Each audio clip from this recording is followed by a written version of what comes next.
We know Donald Trump is all about the art of the deal. This meeting that's due to happen soon, we're told, between President Putin and President Trump. How can you make a deal when one of the players is not at a table? What do you make of it?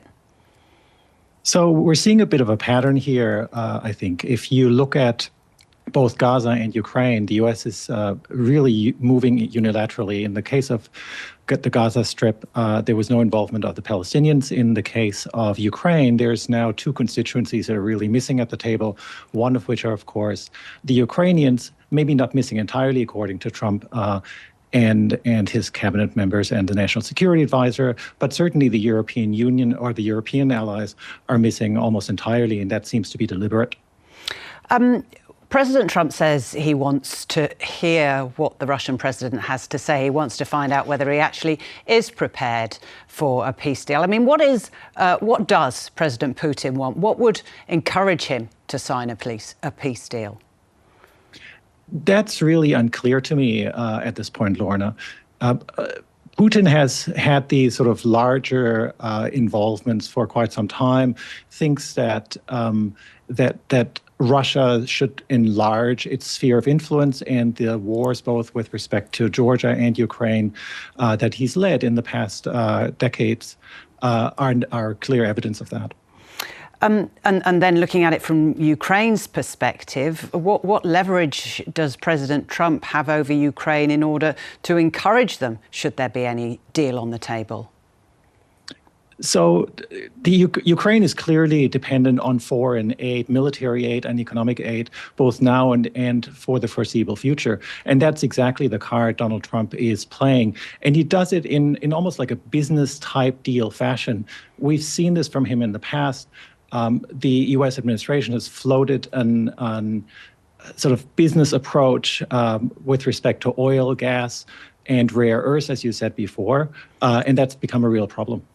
Let's talk about the European leaders then and their position in it. I think you'll agree that they were rather stunned when those comments came from the special envoy or counsel from America saying, no, they wouldn't be at the table, because many of those European countries have spent millions and millions helping Ukraine. Yeah, it's a real conundrum in some ways, because Donald Trump, there's sort of two ways to think about this. Donald Trump clearly sees the European no longer as a close ally at this point, but potentially a geopolitical and geoeconomic adversary.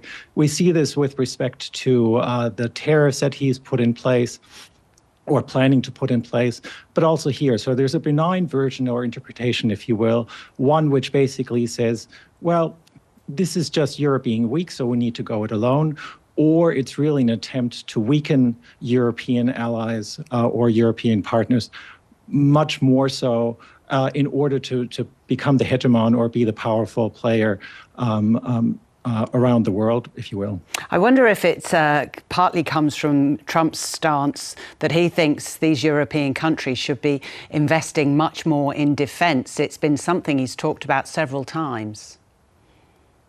That's true. And I think if you look at the countries that have upped, if you will, the military spending over the last 10 years since Trump won, and certainly since the renewed invasion, if you will, of Ukraine in 2022, countries have reacted. They just haven't reacted potentially as quickly as Trump would like that to be the case.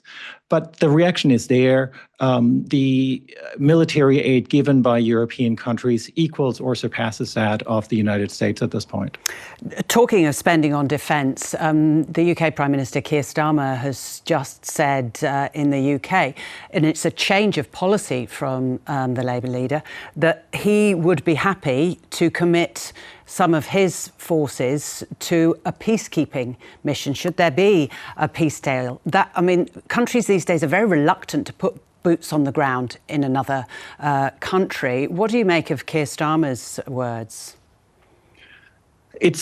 Realistically, it's a necessity, if you will, because Ukraine is not going to rely or trust any announcements made by Russia. So you would have to have some kind of buffer in between Russian forces and Ukrainian forces, wherever that line may be, whether it's the old border lines that existed prior to 2014 or somewhere between what we have now or the current demarcation line. That said, very few countries are willing to go to that length. The United States certainly isn't at this point, but I really think the European countries will likely have to step up because it really is their security that's on the line here. Just briefly, I mean, I mentioned that there's this emergency meeting, the convening of about 10 European countries. What can they possibly achieve in that? I think the only thing that can realistically be achieved is a clear show of unity for Ukraine and trying to pull the US closer to its own position to portray a signal of strength towards who's really the adversary, if you will, or the other side in these negotiations, which is Russia.